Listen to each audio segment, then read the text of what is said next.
इस YouTube channel पे सबका स्वागत है। आज हम एक्सप्लेन करने वाले हैं standard 5 NCERT SST chapter 3 weather versus climate. It is going to rain today, will it be right and sunny today? अगर रेन आज आ रहा है, बारिश हो रही, तो क्या सूरज रहेगा? How many times have we heard this from anxious cricket fans speculating the face of one day cricket match. तो हमने ये वन डे क्रिकेट मैच में सुना है। If we imagine our body to be a radio and mind its speaker, weather is something that fiddles with its control knobs. ये जो weather है वो फिडल्स करता है। Weather is the hour to hour and day to day condition of atmosphere. Weather ये day to day और hour to hour condition है atmosphere की। अ हॉट और ह्यूमिड वेदर में मेक वन इरिटेबल। हॉट और जो वेदर होता है, अ प्लेजेंट ब्रीजी वेदर में make one cheerful and even plan for an outgoing. जो प्लेजेंट और अच्छा वेदर होता है, ब्रीजी वेदर होता है, उससे क्या होता है, हमारा कहीं पे जाने का प्लान रहता है। Weather can change dramatically. ये जो वेदर है वो ड्रामेटिकली चेंज होता है। Climate is the average weather condition of place over a long period of time. Weather जो है वो एवरेज वेदर कंडीशन है। The climate of place tells us about the seasons. Climate हमें season के बारे में बताता है। In our country we enjoy many seasons. Country में हम बहुत सारे सीजन्स एन्जॉय करते हैं, like summer, rainy and winter. Rainy और winter. The change in season affects our daily life. The जो चेंज है डेली लाइफ में, the climate of place affects the plants and animal as well as the people. जो climate है place का affect करता है plant और animal को, लोगों जैसा। Their foods and clothes. उनके जो फूड्स और क्लोथ्स होते हैं वो भी अफेक्ट करते हैं। Next point, factors influencing the climate. तो क्लाइमेट को कौन से जो फैक्टर है वो इन्फ्लुएंस करते हैं? Some of the factors influencing the climate are mention below. जो फैक्टर्स है वो मेंशन किए गए नीचे। फर्स्ट फैक्टर है temperature. The climate of region directly depends on temperature और डिग्री ऑफ हॉटनेस। जो डिग्री है, जो टेम्परेचर है हॉटनेस का एंड कोल्डनेस का of air. The sun is the ultimate source of heat on earth. जो sun है वो अल्टीमेट सोर्स है हीट का। It gives off the same amount of heat at all times. ये हमें हीट देता है। But every place on earth, जो प्लेस है अर्थ के ऊपर की,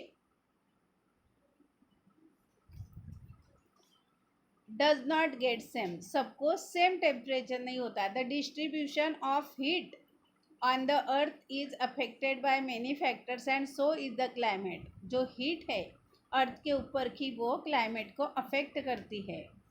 next point, distance from the equator. जो डिस्टेंस है इक्वेटर का वो, we notice that the rays of the sun are falling vertically near the equator. ये जो रेज है सन के वो वर्टिकली फॉल करते हैं इक्वेटर के ऊपर, and slanting at those places which are far away from equator. और स्लैंटिंग होता है जो प्लेसेस दूर होती है इक्वेटर से। The sun's rays cover a small area near the equator. जो सन्स के रेज है वो स्मॉल एरिया कवर करती है इक्वेटर के पास। Thus this region remains hot almost throughout the year. ये जो रीजन है वो हॉट रहता है पूरे साल भर में। Away from the equator the sun's rays spread over a larger area. और इक्वेटर से दूर अगर हम जाते हैं तो वो बड़ा एरिया होता है। Thus this region has lower temperature. इसका लोअर टेम्परेचर होता है। On the basis of heat receive by earth from sun, we can divide the earth into 3 heat zones. तो जो उन्हें सन की रेज आती है, टेम्परेचर होता है, उसके हिसाब से उसके 3 जोन्स है। First, the area lying between tropic of cancer and tropic of capricorn is the hottest part of earth. जो फर्स्ट पार्ट है वो है ट्रॉपिक ऑफ कैंसर। दूसरा ट्रॉपिक ऑफ कैप्रिकॉन जो हॉटेस्ट पार्ट है, it is called the torrid zone, उसे torrid zone बोला जाता है। The area lying near the poles, जो एरिया पोल्स के नियर में होता है, that lies between arctic circle and north pole, वो आर्टिक सर्कल और नॉर्थ पोल के बीच में होता है। In the northern hemisphere and between the Antarctic circle, वो नदर्न हेमिस्फीयर और अंटार्कटिक सर्कल के बीच में होता है। And the south pole in the southern hemisphere has very cold climate, southern hemisphere में कोल्ड क्लाइमेट होता है। This region is the frigid region zone, इसे फ्रीजेड जोन बोला जाता है। Third, the area lying between the torrid and frigid zone in both hemisphere is neither very not hot not very cold. जो area है torrid and frigid zone के बीच में, वो कोल्ड भी नहीं है और हॉट भी नहीं। This region is known as temperate zone, इसे टेम्परेट जोन बोला जाता है। मिडल जिसका क्लाइमेट होता है, ज़्यादा हॉट भी नहीं और ज़्यादा कोल्ड भी नहीं। Thus we can say that places which are near the equator have hot climate, जो प्लेस इक्वेटर के पास होती है उसका क्लाइमेट हॉट होता है। And far away places have cold climate, और जो फार अवे प्लेसेस है उसका कोल्ड क्लाइमेट होता है। Next, height above the sea level, sea level से उसकी हाइट कौन सी है। Suppose there are two cities, अगर टू सिटीज़ है, one is situated in the plains whereas other lies in high mountain, एक प्लेन्स में होती है और दूसरी हाई माउंटेन के ऊपर होती है। Both the cities are at the same distance from equator, इसका डिस्टेंस इक्वेटर से सेम होता है। We should experience the same temperature, हम सेम टेम्परेचर एक्सपीरियंस करते हैं in both cities, but this is not so, लेकिन ऐसा नहीं है। Actually the city in mountain is cooler than one in plains, जो सिटी होती है जो माउंटेन में होती है उसका जो टेम्परेचर है वो कैसा होता है, कूलर होता है प्लेन से। Thus we find that the temperature decreases with increase in height, जब हाइट बढ़ती है तो टेम्परेचर डिक्रीज होता है at the level. For example, Shimla and Ludhiana are situated almost at the same distance from equator, Shimla और लुधियाना जो है वो कैसे है, वो सेम डिस्टेंस पे इक्वेटर से, but Shimla have cold while Ludhiana is not in summer. The reason is that Shimla is located at a height of 215 meters.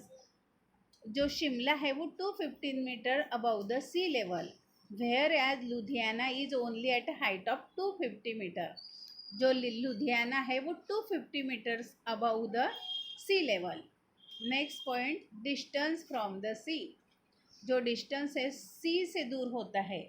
Mumbai is located near the sea coast, Mumbai sea coast के पास है। While Delhi is far away from it, Delhi वहाँ से दूर है। We know that Mumbai is cooler in summer and warmer in winter when compare with Delhi, तो Mumbai summer में ठंडी होती है और वार्मर होती है विंटर में दिल्ली से कंपेयर करके। The places located near the sea coast have a moderate climate, जो सी कोस्ट के पास होती है उसका जो मॉडरेट क्लाइमेट होता है, मतलब ज़्यादा हीट भी नहीं और कोल्ड भी नहीं, that is neither hot in summer nor cold in winter. On the other hand, the places far away from the sea coast have extreme climate, और अदर साइड से उसका जो एक्सट्रीम क्लाइमेट है that is hot summer and hot winter.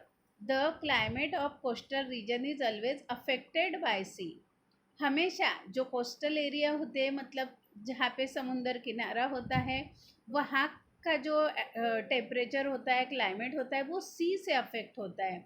This is because of winter the climate land and sea breeze, तो land और sea breeze का भी इसमें इफेक्ट होता है। In the day time the sun heats both the land and sea, day time में जो sun है उस हीट होते हैं बोथ लैंड और सी से।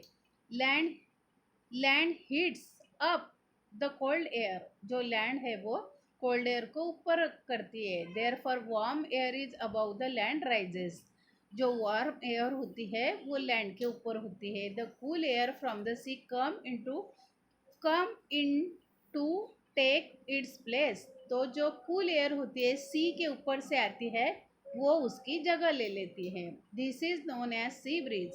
उसे सी ब्रीज बोला जाता है। It cools the land near the coast. ये कूल करती है कोस्ट को। During night the opposite happens. और नाइट में इसके सब अपोजिट होता है। The land cools down more quickly than the sea. जो लैंड है वो कूल होती है सी से।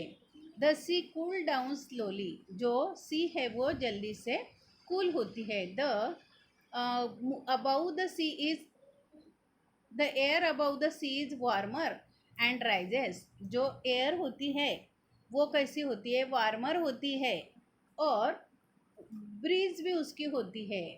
Due to land and sea breeze the weather near the sea remains pleasant. और जो सी ब्रीज और वेदर जो समुंदर के पास का उससे जो क्लाइमेट कैसा होता है, प्लेजेंट होता है। Direction of winds. तो डायरेक्शन कैसी होती है विंड की? The winds blowing from hot reason bring high temperature. जो विंड आते हैं हॉट रीजन से वो हाई टेम्परेचर लाते हैं। While those blowing from cold region bring low temperature. जो लो टेम्परेचर से आते हैं वो लो टेम्परेचर लाते हैं। The wind passing over water bodies are full of moisture and provide rain. जो विंड होते हैं जो वाटर बॉडीज को प्रोवाइड करते हैं मॉइस्चर और rain. Next point, humidity and rainfall. The amount of moisture और water vapour present in air is called humidity. जो अमाउंट है मॉइस्चर का और वाटर वेपर का उसे ह्यूमिडिटी बोला जाता है। द विंड्स ब्लोइंग द सी और ocean increase the humidity in air. जो विंड होते हैं जो सी और ओशियन से आते हैं और ह्यूमिडिटी बढ़ाते हैं। The amount of rainfall and its annual distribution has a great effect on climatic condition. जो अमाउंट है रेनफॉल की और एनुअल डिस्ट्रीब्यूशन की वो क्लाइमेट के ऊपर बहुत बड़ा इफेक्ट करती है। The distribution is highly uneven and thus we note great variation in climatic condition. जो डिस्ट्रीब्यूशन है हाईली अनइवन का वो वेरिएशन है। Next point, ocean currents. Oceans have both the warm and cold currents. Ocean के warm और cold current होते हैं। These currents affect the climate of coastal areas. जो करंट होते हैं वो कोस्टल एरियाज को अफेक्ट करते हैं। On their basis we have selected 4 regions नेमली। तो इससे हमने 4 रीजन सिलेक्ट किए हैं। Democratic Republic of Congo, Zaire, Saudi Arabia, prairies, USA and Greenland to study the life of people in these variable climatic condition in the following chapter। तो students हमने इस chapter में climate versus weather ये जो chapter है हमने इसमें climate के ऊपर कैसा चेंज होता है उसके फैक्टर कौन कौन से ये हमने पढ़ा है। तो मुझे लगता है ये आपको समझ में आया होगा। तो आप इस वीडियो को लाइक करें, अपने फ्रेंड्स के साथ शेयर करें, चैनल पे नए हो तो सब्सक्राइब करें। Thanks for watching.